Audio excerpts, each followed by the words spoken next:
She texted him from the airport. Going on a solo trip with my first love. Don't be jealous, face blowing a kiss. Daniel read it twice, not because he didn't understand it, but because the cruelty was so casual, so intentional, so practiced. The message sat on his phone like a knife she hadn't even bothered to wipe fingerprints off. The morning light coming through the kitchen window felt colder than usual, harsher, exposing everything he had tried not to see for years. His coffee turned bitter in his mouth as another notification popped up. Not meant for him this time. A message she accidentally sent to the wrong contact. Flight booked. 3 nights with Jake. My first love. He's excited. And once Daniel sees how happy I am, he'll finally sign everything I want. His fingers tightened. The phone screen creaked under the pressure, but he didn't break it. He just stared at the words, quietly absorbing each one like a slow, precise stab. She didn't just cheat. She didn't just lie. She planned it, strategized it, counted on him being predictable, soft, forgiving, the kind of man who would crumble exactly the way she needed. Behind him, footsteps clicked across the hardwood floor. Melissa swept in wearing oversized sunglasses even though they were indoors, her suitcase rolling behind her like an obedient pet. She smelled of expensive perfume, the kind she insisted he buy her every anniversary, even though she forgot his birthdays more often than not. "Morning," she said brightly, not even glancing in his direction. She was too busy double-checking her boarding pass, snapping a quick selfie, and tugging at her perfectly styled hair. Daniel tried to speak, but the first attempt came out as air. The second try landed. "You're really going alone?" Melissa laughed. A sharp, dismissive sound. "Daniel, don't start. You're always so paranoid. I told you I need space. And you know how suffocating you get when I try to do anything for myself." She tapped his chest with one manicured finger. "You need to learn to trust me." Trust her. While she flew across the country to sleep with her first love.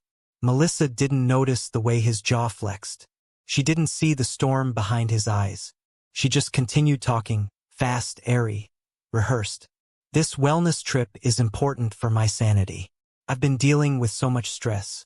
Your job, your boring routines. God, it's exhausting. I need to breathe, Daniel." He watched her adjust her lipstick in a hand mirror. She didn't even pretend to care how that message might have hit him. Beneath her breezy confidence was the assumption that he would always swallow it. Swallow everything. She grabbed her suitcase handle. "Don't wait up. I'll message when I land. If I feel like it." Daniel's lips parted, but he didn't protest. Didn't plead, didn't ask her to stay. Something inside him, something long bruised and ignored, simply went still. He stepped aside and let her walk past him. At the doorway, Melissa threw one more dagger over her shoulder. "Try not to be clingy while I'm gone. It's embarrassing." The door closed behind her, and silence filled the house like smoke. Heavy, suffocating, but also revealing. Daniel stood there, holding the phone with her messages glowing back at him. He replayed memories that suddenly looked different under this new light. Melissa's last-minute work retreats, unexplained credit card bills, luxurious purchases she insisted were gifts from friends. Nights she came home late smelling like cologne that wasn't his. He had wanted to believe she was just stressed, just distant, just unhappy. But she wasn't unhappy. She was preparing, planning her escape, positioning herself to take the house, the accounts, everything he had spent his life building. And she had the nerve to enjoy it, to laugh while she did it.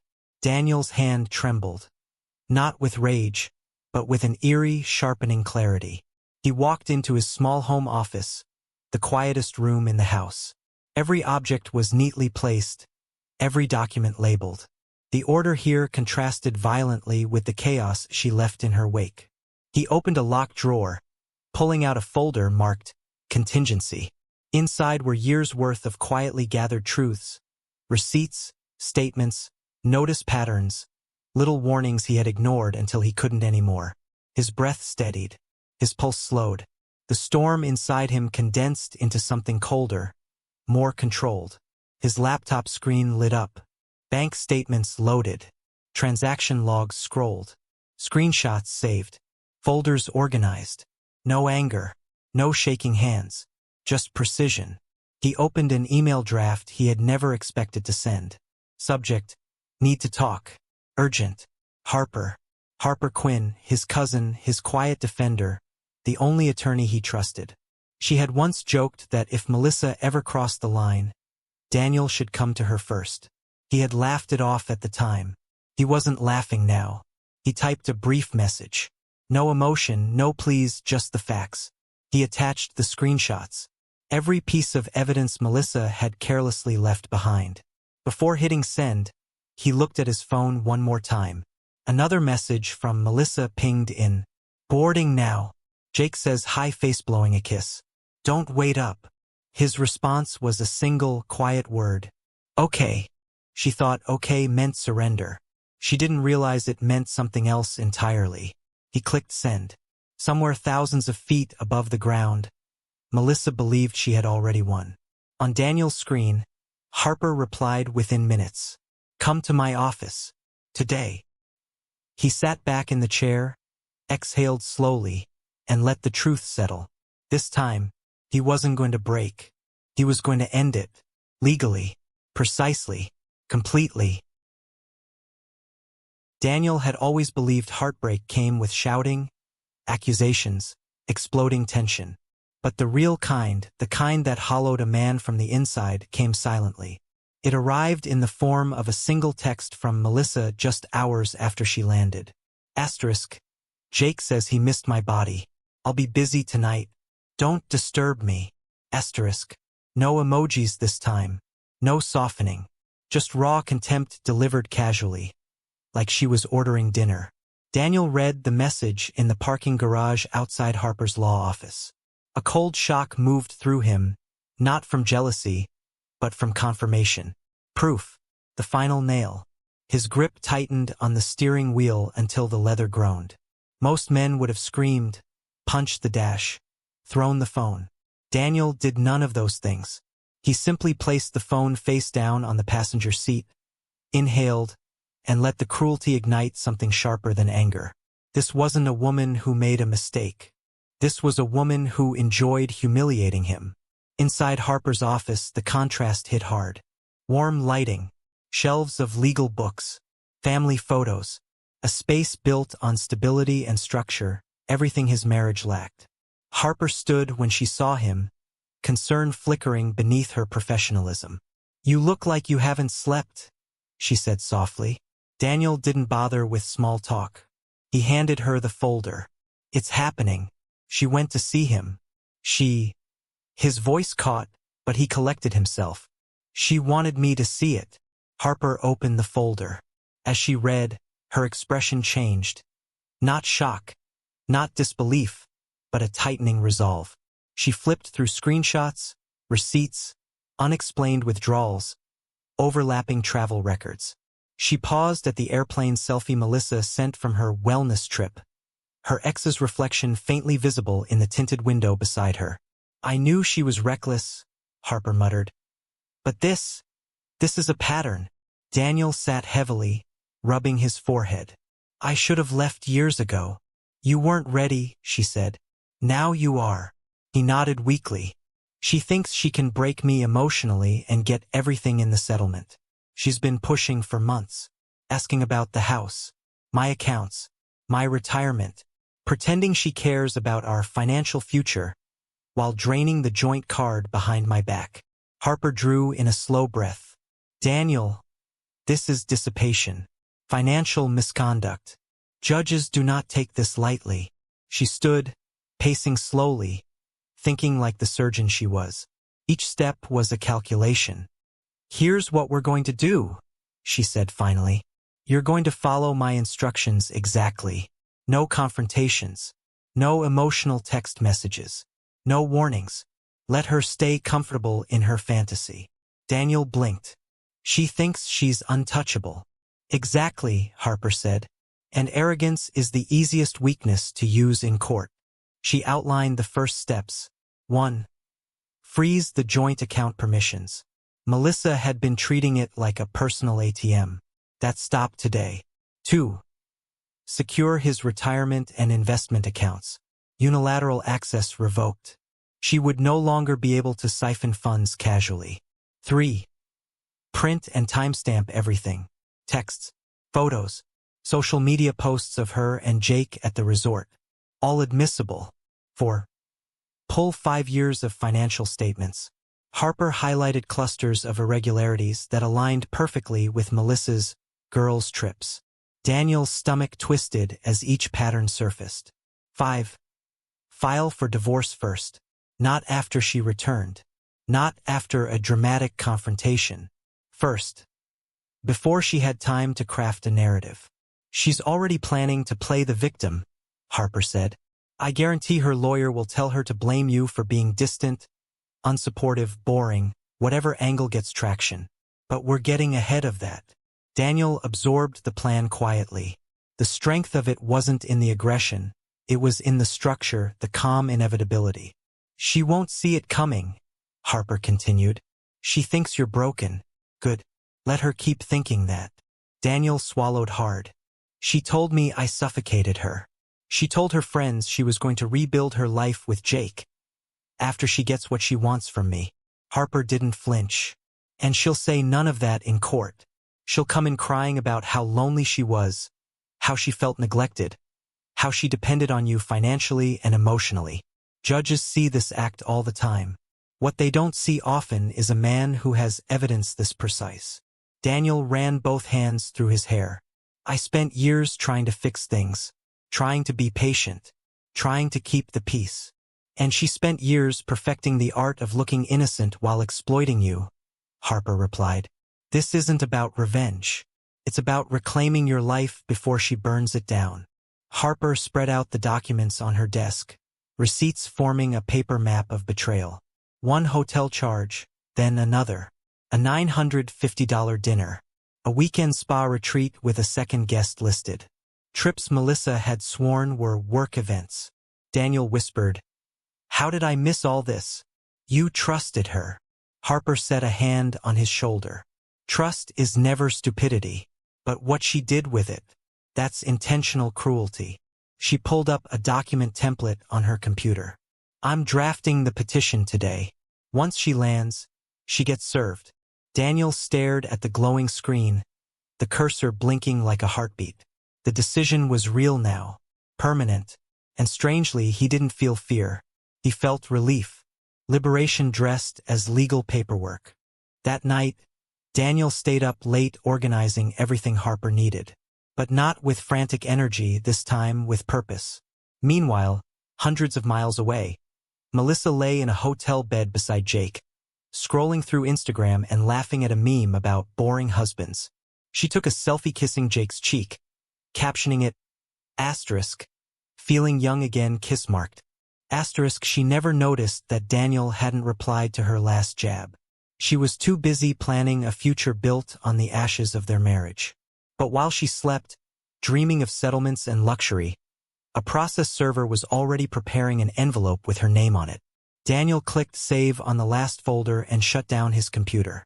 Tomorrow, everything would begin. Tomorrow, she would learn what it felt like to underestimate the wrong man. She walked into the courtroom smiling, as if this were a performance she'd been waiting her whole life to star in. Melissa strutted through the double doors in a fitted navy dress, heels clicking with the confidence of a woman who believed the world bent for her. She whispered to her attorney, straightened her hair, and scanned the room for Daniel with the smug assurance of someone who thought she was already victorious. But the brutal truth was waiting for her, and it was about to tear through her perfect facade like a blade through silk. Daniel sat quietly at the table, hands folded, eyes lowered. Not weak, not broken, but composed. Harper stood beside him, flipping through a binder so thick it looked like it could anchor a ship. Melissa took one look at the binder and smirked. She believed it was empty posturing. She had no idea it contained the weapon that would level her entire plan. Melissa leaned toward her lawyer and whispered loudly enough for Daniel to hear. He looks pathetic. This will be easy. Her voice dripped with arrogance. She genuinely expected tears, begging, desperation. Instead, Daniel didn't even look at her. When the judge entered, Melissa instantly put on her performance mask. Soft eyes, trembling lip, wounded innocence. She intertwined her fingers tightly as if she were barely holding herself together. Her attorney stood. "Your Honor, my client has suffered years of emotional neglect. She had no choice but to seek clarity and healing. She wishes for a fair division of assets and spousal support, so she can rebuild after the emotional strain caused by Mr. Hart." Melissa wiped a fake tear, glancing at the judge to ensure it landed. The judge nodded, expression neutral. Then Melissa took the stand. It was a masterclass in manipulation. She spoke slowly, breaking her voice intentionally. She described Daniel as distant, cold, uninterested in her needs. She painted herself as the abandoned wife, the loyal partner pushed aside by a man married to his work. She claimed the solo trip was her final attempt to find herself. "And did you use marital funds responsibly during your marriage?" her attorney asked gently. "Of course," Melissa said, her voice smooth and confident. "I've always been careful. I never spent money irresponsibly."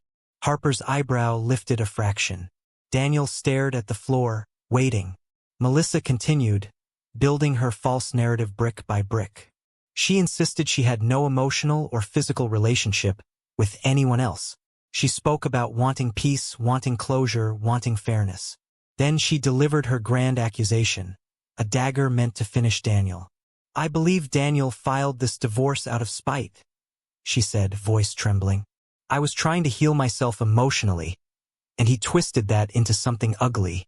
Harper quietly closed the binder she'd been reviewing. It was time. She rose slowly, her presence immediately shifting the energy of the room. "Your Honor, permission to cross-examine." "Granted." Harper walked toward the witness stand with the calm, deliberate pace of someone who already knew how this would end. "Mrs. Hart," she began, "you stated under oath that you used marital funds responsibly. Correct?" "Yes," Melissa answered, chin lifting. Harper slid a sheet of paper onto the evidence screen. It flickered to life, a Hilton resort bill. 1 room, 2 guests, spa packages, champagne service. For digits. "Is this your signature?" Melissa hesitated, eyes widening slightly. I mean, that was a friend's trip." Harper placed the next document. Another hotel, another charge, same pattern. Dates that matched her work retreats. A second guest always present. "And this one," Melissa's voice cracked. "That wasn't." Harper didn't argue. She simply placed 2 airline tickets next to the hotel bill. Melissa's name on one, Jake's name on the other. The courtroom fell into a thick, stunned silence. Melissa's face drained of color. Harper stepped closer. "You testified you traveled alone. Is that correct?" The judge leaned forward. Melissa swallowed. "Those were mistakes." "The airline." Harper pressed a button on the remote. The courtroom screen lit up with Melissa's own text messages. Asterisk, flight booked. 3 nights with Jake. My first love. Asterisk. Asterisk. Once Daniel sees how happy I am, he'll finally sign everything I want. Asterisk. Asterisk. Going on a solo trip with my first love. Don't be jealous, face blowing a kiss. Asterisk. Melissa gasped a short, sharp breath, like she'd been hit in the chest. Her attorney looked like he wanted to evaporate. "Do you deny sending these messages?" Harper asked calmly. I was joking." Melissa yelped. "You're twisting everything." Harper tilted her head. "Are the date and timestamps jokes as well? The matching charges? The joint account withdrawals? The 2-person hotel receipts?" The judge's expression shifted finally, from neutral to cutting disapproval. Harper wasn't finished. "Your Honor," she said, "we submit evidence of dissipation of marital assets, adultery funded with joint finances, and intentional manipulation designed to coerce Mr. Hart into surrendering property. We request full denial of spousal support, preservation of Mr. Hart's assets, and reimbursement of misused marital funds." Melissa's breath hitched audibly. No, that's not. This isn't." "Mrs. Hart," Harper said softly, This is your own documentation. The judge cleared his throat, voice heavy with authority. Mrs. Hart, do you have anything to say in your defense? Melissa broke. Completely. Mascara streaked. Voice shaking. She grasped at excuses, blaming stress, blaming misunderstandings, blaming Daniel for making her feel unwanted. But the truth had already crushed her. The judge delivered the verdict with calm finality. Daniel keeps the house. Melissa forfeits claims to his retirement and investments. Melissa must repay thousands in misused marital funds. Her request for spousal support is denied. Melissa stared at the judge, mouth open, trembling violently. She turned to Daniel, eyes full of disbelief, realizing too late, the man she underestimated had outmaneuvered her completely. Daniel rose from his seat, not with triumph, but with quiet dignity. For the first time in years, he wasn't the one being broken. He was the one walking away whole. Melissa's downfall didn't end in the courtroom. Started there. Because the real punishment, the one no judge can deliver, was waking up every day knowing she lost everything to the man she thought was too weak to fight back. Daniel's freedom began the same day her consequences took root. He returned home alone that evening, stepped inside the silent house, and for the first time in years, the silence didn't feel hostile. Felt clean, like the air had been opened, like the walls had exhaled after holding their breath for too long. He dropped his keys on the counter and looked around. No perfume bottles scattered everywhere. No designer shopping bags tossed in corners. No tension hiding in every shadow. Just space. Just peace. Just his. But peace doesn't come without ghosts. As Daniel walked down the hallway, he spotted a framed wedding photo Melissa had insisted on hanging. Her front and center, perfectly posed, while he stood slightly behind her like an accessory. He stared at it for a long moment, the memory heavy on his chest, then lifted the frame gently from the wall. Not in anger, not in bitterness, but in acceptance. He placed it in a cardboard box labeled past, sealing it with a calm, decisive strip of tape. In another part of town, Melissa sat on the edge of a tiny, dimly lit apartment she could barely afford. Bills piled on the table. Her phone silent except for spam emails. Jake had blocked her. Her friends had stopped responding. The woman who once strutted through life with unshakable confidence now stared at eviction warnings with shaking hands. She checked Daniel's social media every day. Not for reconciliation, but for reassurance that he was suffering, too. He wasn't. And that was its own kind of agony. Back at the house, Daniel walked outside to the porch as the sun set, a soft breeze brushing his face. He hadn't felt this light in years. No weight, no fear of the next argument, no financial crisis waiting to explode. He made himself dinner, simple pasta, nothing fancy, and sat at the dining table alone. But alone no longer felt like punishment. Felt like a beginning. His phone buzzed. A message from Harper. Proud of you. You deserved this win. He smiled. A real one. The next morning, Daniel took a small step toward rebuilding. He stopped by Ava's Bakery, the same place he had once visited during the worst moments of his marriage, back when he used the smell of fresh bread to distract himself from the dread waiting at home. Ava looked up as he entered, her smile warm and genuine. You're back. Haven't seen you in weeks. He shrugged lightly. Been dealing with things. She didn't ask for details. She didn't pry. She just slid a warm cinnamon roll across the counter. On the house. You look like you need sugar more than explanations. He chuckled, soft, unsteady, but real. Thank you. They talked for a while. Nothing heavy. Just two people sharing a quiet moment without pressure. Ava told him about a new recipe she'd been experimenting with, and Daniel teased her about how her pastries were single-handedly ruining his attempts to eat healthier. For the first time in a long time, he felt something stir, hope maybe, or simply the absence of pain. Either way, it was enough. On his walk home, he thought about how many nights he'd come here and sat alone, staring at the window while Melissa texted excuses, apologies, or accusations. How many times Ava had handed him coffee with a gentle smile, unaware she was keeping him afloat. As he walked, a surprising thought slipped into his mind. Healing doesn't need to be loud. It just needs to begin. Asterisk. That evening, while tidying his office, Daniel opened a drawer and found a small scrap of paper. An old note from Melissa. Be better in life. Try not to embarrass me. He stared at it, this tiny cruel relic, then fed it into the shredder. The sound was oddly satisfying. Later that night, Daniel sat on the porch with a cup of tea, watching the sky darken.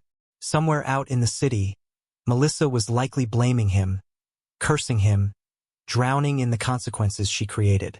He didn't need to know the details. What mattered was this moment, this breath, this peace.